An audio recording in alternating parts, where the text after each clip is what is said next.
그리고 이제 작전주를 어떻게 알 수 있는지 이제 심리적 분석 관점에서 심리적 분석이라고 하면 제일 먼저 생각해야 되는 게 거래량이죠, 거래량. 돈.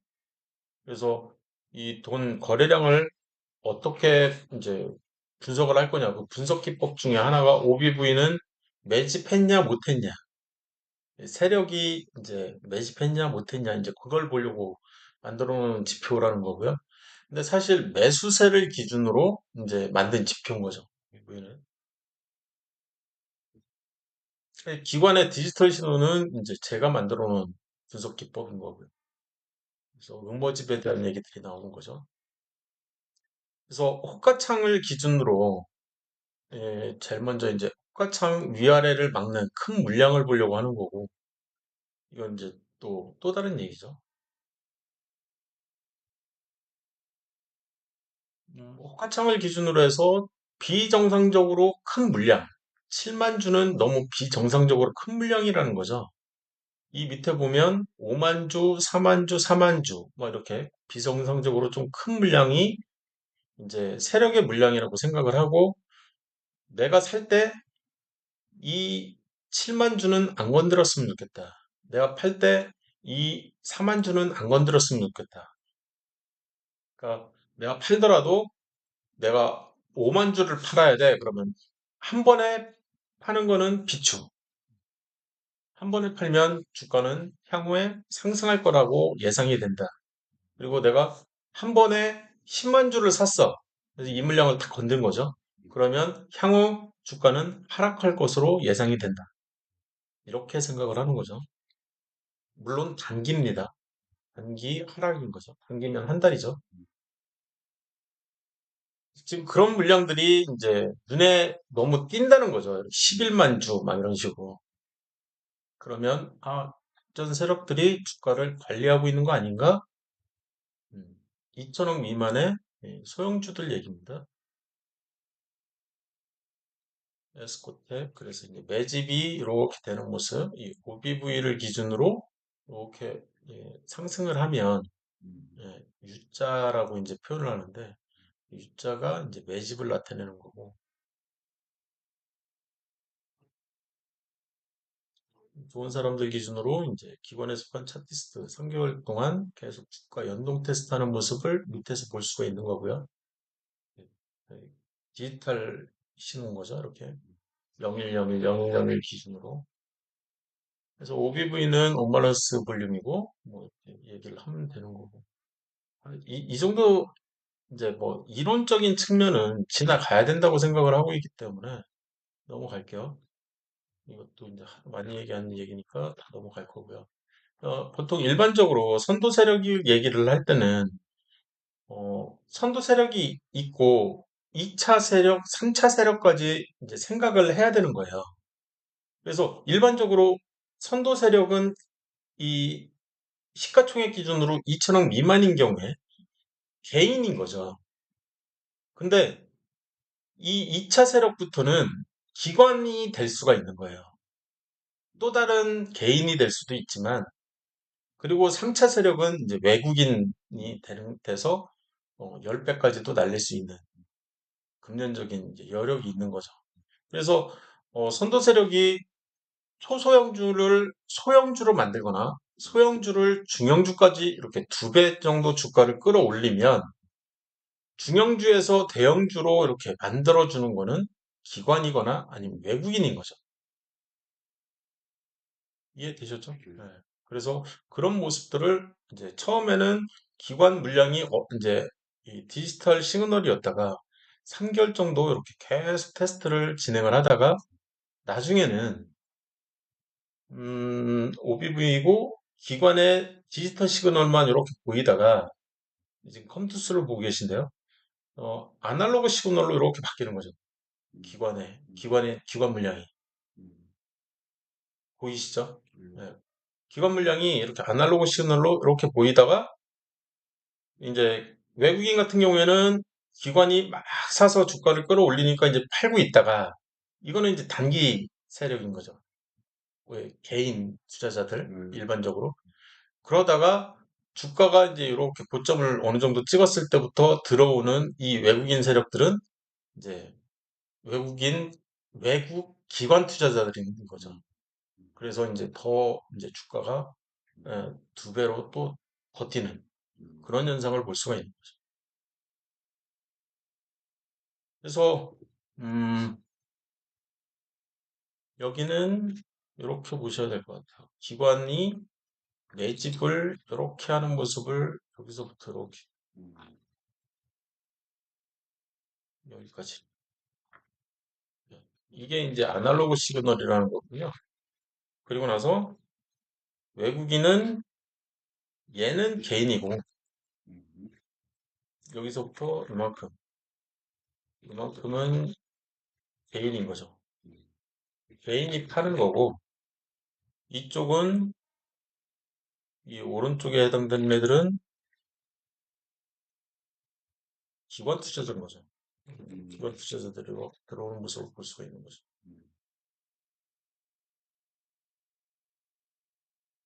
그래서 기관의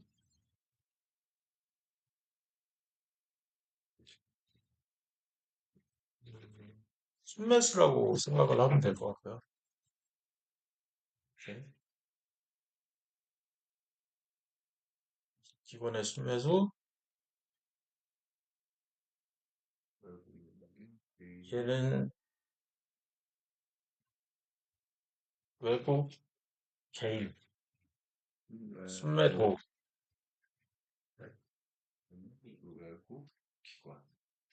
얘는 기관인 거죠. 수. 이렇게 생각을 하고 계시면 될 것 같아요. 항상 이제 외국 개인은 단기 투자자들이 많기 때문에 좀 일시적으로 그냥 팔고 나가거든요. 어느 정도 뭐 엔벨로프 상단이라든지 뭐 이런 것들을 봐가면서 하긴 하지만 중장기 투자 막 이런 것도 안 하고 그래서 그런 모습들을 볼 수가 있는 거고 내추럴 엔터텍은 제가 왜 언급해 드렸는지 이해되시죠? 성장주 초고속 성장주였는데 그래서 기관하고 외국인하고 쌍끌이를 했는데 알고 보니까 재료를 하수어를 안 쓰고 뭐 도라지를 썼다든지 뭐 이런 네, 그런 문제점은 찾아볼 수가 없더라. 그러니까 그런 문제를 밝혀낼 알고 있는 사람은 공장장이거나 뭐 이 담당자 뭐 매수하는 담당자들은 아는데 뭐 사장조차도 모를 수도 있는 내용이거든요. 투자자들은 뭐 알 필요도 없는 거고. 그런데 그게 이제 뉴스화돼서 이제 일반 대중에 다 알려지면 점하락 하는 거죠. 뒤에 제가 언급하려고 했던 게 이 점하락이거든요.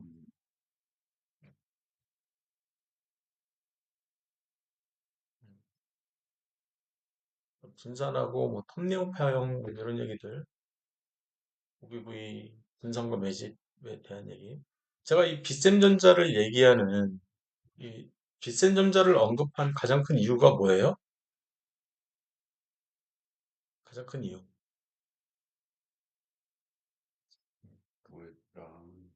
빗셈전자.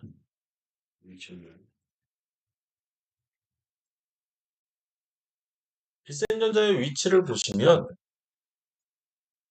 어, 이렇게 보시면 영동고속도로죠. 영동고속도로. 영동고속도로 이렇게 가시다 보면 덕평 IC가 있어요. 덕평 휴양소 가기 바로 직전에 여기가 이제 보시면 여기 덕평 IC죠. 이 덕평 IC의 이 거리뷰로 이 지나갈 때 덕평 IC를 지나갈 때 여기가 이제 덕평 IC 나왔잖아요. 이 오른쪽에 덕평 IC 보이죠. 덕평 IC를 내가 이렇게 지나가려고 하는데 이 빠져나갈 때 이 오른쪽 빠져나갈 때, 빠져나갈 때, 요 오른쪽에 비스듬전자가 굉장히 잘 보여요. 얘가. 이렇게. 그러니까 경부 라인도 중요한데, 영동고속도로도 굉장히 많은 사람들이 쓰고 있거든요. 여기에 있는 이 회사기 때문에 제가 비스듬전자를 언급을 하는 거고요. 그리고 비스듬전자 같은 경우에는, 제가 이제 비스듬전자 이렇게 보시면, 이렇게 보시면 역대 차트 이게 지금 역대 차트 제가 이제 지금 열어놓은 거거든요. 그러면 뭐 한 1년 정도를 기준으로 했을 때 이제 저점을 보고 고점을 보는 거잖아요. 그러면 뭐 한 두 배 정도는 그냥 무난하게 왔다 갔다 하면서 이 윗꼬리도 되게 많고 보시면 그래서 이제 어느 정도 좀 건덕지가 되게 많은 거죠. 먹을 건덕지? 뭐 이렇게. 그리고 이제 이 재무치를 보면 지금은 이제 적자가 이렇게 보이긴 하는데 그 전에는 이 거의 없죠, 적자가. 그리고 이제 유보율을 보시면 2000%까지 올라가고 꾸준히 이제 수익이 발생됐던 그런 회사들 중에 하나거든요. 이 회사가. 그러면 이제 우량주인 거죠. 어떻게 보면. 예, 우량주에 근접한 그런 종목이고 그리고 이제 적자가 났으니까 뭐 PBR은 0.5 뭐 이 정도. 그리고 이제 수익이 꾸준히 난다 그러면은 1로 근접하려고 하다가 뭐 또 적자다 그러면 또 0.5 정도로 수렴하고 전형적인 종목인 거죠. 어떻게 보면. 그래도 안정적인 거죠. 네, 안정적으로 내가 먹고 나오고 계속 할 수 있을 만한 종목? 네, 이게 이제 위치가 여기에 있기 때문에 언급을 해드리는 거죠. 비싼 점수. 위치도 굉장히 중요합니다. KM. KM 얘기는 좀 나중에 하고요. 부스타. 부스타도 여기서부터 이제 기관의 순매수를 이제 눈여겨봤더니 3개월 동안 얘네들이 뭔가를 계속 하는 것 같아. 뭔가를. 그래서 1차 테스트, 2차 테스트, 뭐 중간중간 좀 이 널이 있는 기간도 있긴 하지만 부스타를 보다가 어, 이 기관의 디지털 시그널이 중요한 거는 언제부터 중요하냐면 아날로그 시그널이 이제 들어올 때부터 중요하거든요.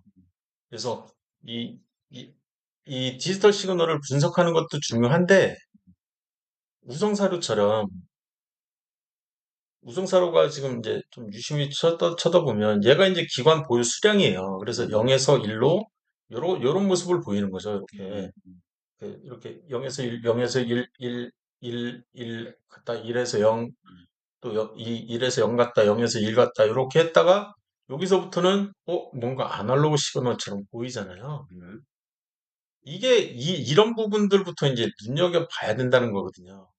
뭐 물론 이제 이 뒤에 다시 디지털 시그널로 가면서 이제 죽긴 했지만 이게 왜 중요하냐면 시총이 이제 바뀔 수도 있는 부분이기 때문에 중요한 거예요. 얘가 소형주인데 중형주로 바뀔 가능성은 아날로그 시그널부터 이제 시작되는 거거든요. 셋의 순매수가 이제 막 들어오기 시작한다는 거죠.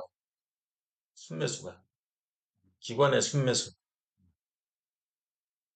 내가 이제 기관에서 이 종목을 좀 눈여겨보려고 해. 그러면 이제 막 이 급등락도 좀 더 심해지고. 네. 근데 그 전에는 이 그냥 깔끔하게 그냥 기관의 디지털 시그널만 이렇게 보이고 그 다음은 노이즈 낀 게 보이고 그 다음은 이제 순매수가 일어나는 거거든요. 이 순서가. 그러면 디지털 시그널이 있는 데는 여기가 저점인가 보다. 이런 생각을 가질 수가 있거든요. 지가 떨어져 봐야 20%더 하락하겠지. 그럼 뭐 더 사면 되는 거고. 근데 이제 아날로그 시그널이 오기 시작해. 그러면 여기가 저점 확정이라는 거죠. 어느 정도. 여기가 저점이니까 이렇게 이제 선언을 그려놓고 이 근처에 오면 나는 좀 많이 사야 되겠다. 그리고 이제 아까 이제 제가 말씀드린 1, 2, 3, 4, 5, 6. 6개월 중장기 정선들 보 이렇게 하면 여기는 좀 적극적인 매수를 해도 되겠구나. 이런 생각들을 가질 수도 있다는 거죠. 이게 되셨죠, 무슨 얘기인지. 그리고 내가 설사 여기에서 샀는데 순매수 되는 걸 막 보고선 샀어. 근데 폭락해. 그러면 제가 얘기했잖아요. 여기서부터 한 달 지나서 정선 돌파를 하는 이 정도에서 내가 사면 물타기를 해두면 내 평단가는 나름 저점에서 잘 만들어지고 그리고 나서 또 수익을 내면 된다는 얘기잖아요. 근데 여기서 예를 들어서 더 떨어졌어. 지가 떨어져 봐야 20%라는 거잖아요. 3개월을 그 다음에는 3개월 보라고 했잖아요. 이해되셨죠? 네. 예를 들어서 이런 부분이잖아요. 황당을 했어. 음, 여기서 샀는데 내가 더 떨어져. 그러면 여기서 한 달, 두 달, 세 달, 이 정도 포인트인 거잖아요. 음, 나름 잘 샀잖아요. 음, 그러고 나서 일부 또 정리하고. 음, 이 사이에, 이 사이에는 그냥 꾸물꾸물꾸물꾸물 한 달 넘게 움직이고 있잖아요. 안 사길 잘했다는 얘기를 하는 거예요.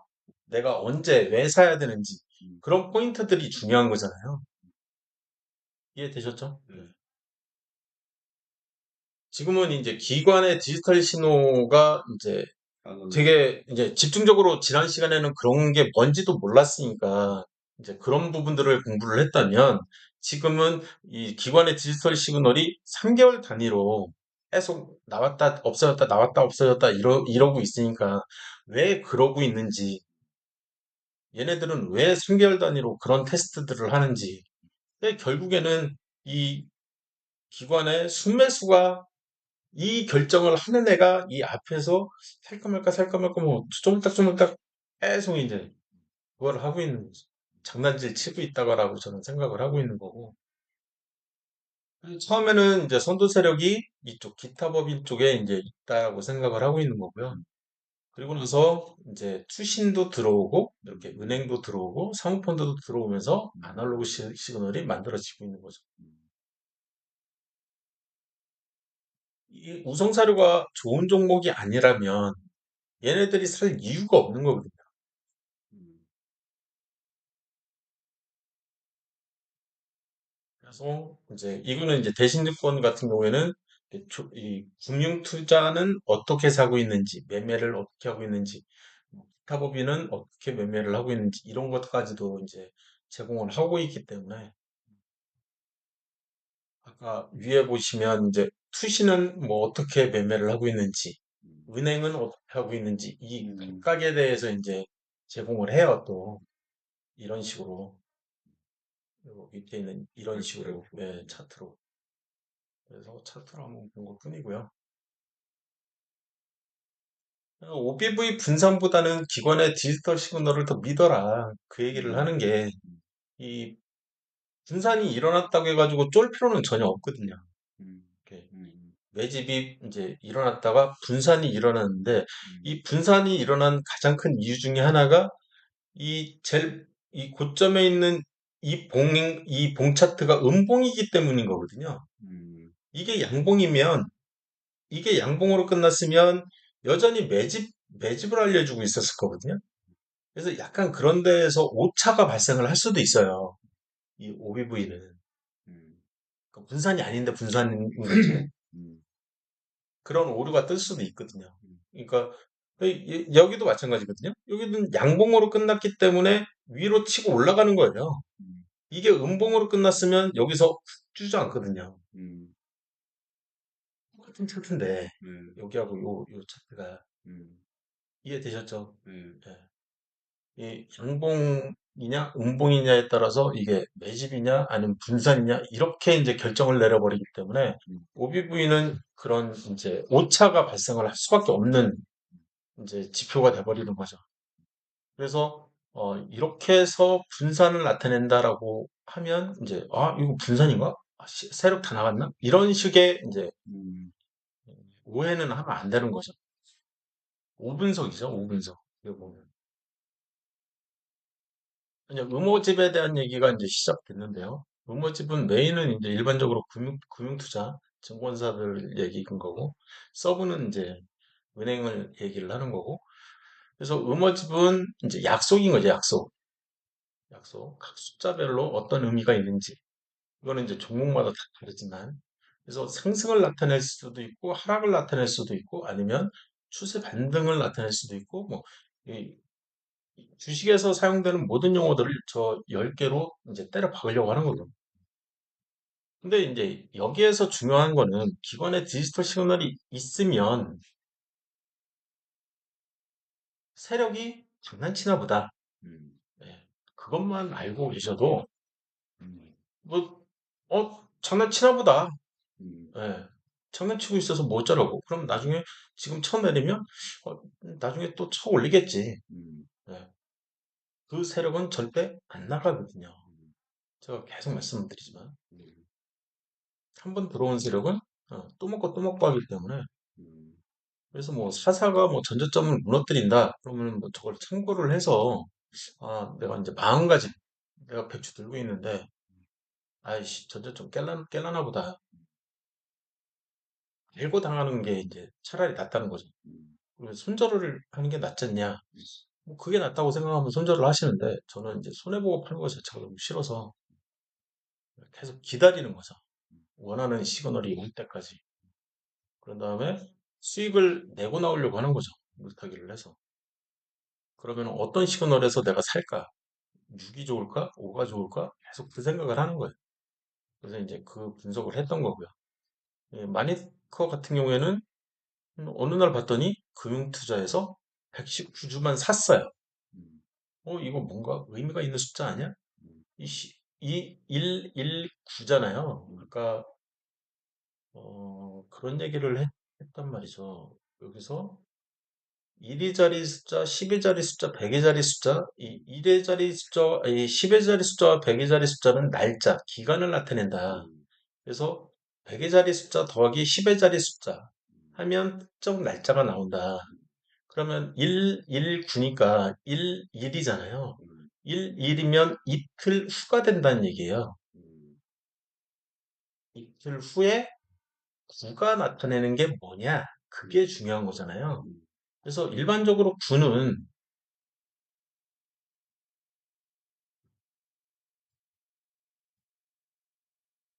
사고 0이고 0이고 9가 여기서 처음 나왔는데 9 같은 경우에는 상승을 나타내는 음, 근데 119면 불이잖아요. 소방차 부르는 거잖아요. 소방차라는 거는 불은 이제 불통에 빠지면 소방 타오르는 거잖아요. 음, 그런 의미를 갖고 있다라고 저는 이제 음, 판단을 하는 거죠.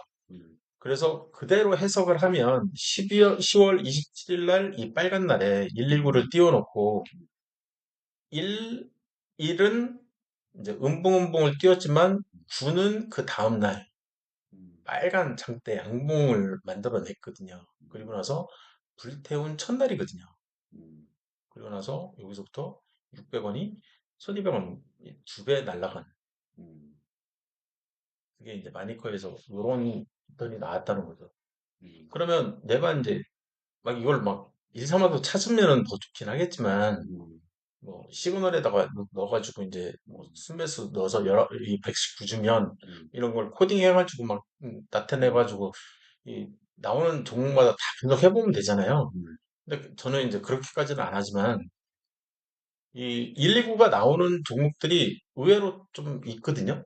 음, 그러면은 그런 종목들은 저런 식으로 이제 급등한 흔적이 꽤 있더라. 음, 무조건 급등은 아니고. 음, 그래 이제 슈넬 정보 이 위에 있는 이 삼양통상도 그렇고 음, 이 슈넬 생명과학도 그렇고 이 스타티어의 거래 대상 종목은 아니에요. 음, 제가 가르쳤던 이제 제자들이 들고 음, 있던 그런 종목들을 음, 이제 이 기관의 디지털 신호를 기준으로 분석을 한번 해보는 거죠. 음, 분석하는 과정 중에 이제 털은 거죠. 예, 음, 수익을 보고 이제 청산시킨 거죠. 음, 그래서 하나씩 하나씩 이렇게 음, 이 금융투자를 기준으로 해당 날짜에 숫자가 이제 팔았다, 샀다, 몇 주 음, 샀다, 뭐 이런 것들을 다 표기를 하는 거죠. 음, 네, 이런 식으로. 그런 다음에 이제 하나씩 하나씩 이제 해석을 하려고 하는 건데, 막 하다가 이제 턴 거죠. 이 오른쪽에서 이제 음, 급등하면서. 음, 이월드도 마찬가지고. 그래서 이제 이월드는 1안, 2안, 3안을 이제 막 생각을 해보는 거죠. 음, 그래서 이런 식으로 이제 음모집이 이제 확정된 거죠. 음, 그러면 이 음모집을 기준으로 해서 예, 실매매에 참고를 하는 것뿐이에요. 음, 그러니까 음, 음봉의 마지막 날이라고 했잖아요. 팔자가 나왔어. 그럼 다음날 양봉이 나와야 되잖아요. 음, 진짜 그래야 되잖아요. 근데 다음날 딱 봤더니 음봉이야. 그럼 안 맞는 거잖아요. 네. 그러면 사면 돼요? 안 돼요? 몸이 있으면 안 되지. 그렇잖아요. 네. 그러니까 매매법은 있는 상태에서 음, 얘를 참고하는 것뿐이지 얘를 기준으로 해서 매매를 하려고 하는 게 아니라는 얘기를 하고 음, 싶은 거예요. 매매법은 있고 참고를 음모집을 참고를 하는 것뿐인 거죠. 음, 이해되셨죠? 무슨 음, 얘기인지를 하고 싶은지. 음, 그래서 작전주 이해 과정을 이 정도로 해서 마치려고 하는 거고요. 음, 뭐, 질문은 따로 없죠. 음, 지금 이제 오늘 원래 계획은 스텝 3를 끝내는 거였는데 음, 조금 다른 얘기들을 많이 하느라고 못 끝냈거든요. 근데 사실 스텝 3 다음에 이제 초단기 요거 이제 진행하긴 할 건데 음, 다음 시간에 급등주하고 이 심리적 분석 요 두 개만 해야 될 것 같아요. 예, 네, 요 두 개만 하고 오늘은 요거에서 이제 끝내는 게 좋을 것 같습니다. 감사합니다.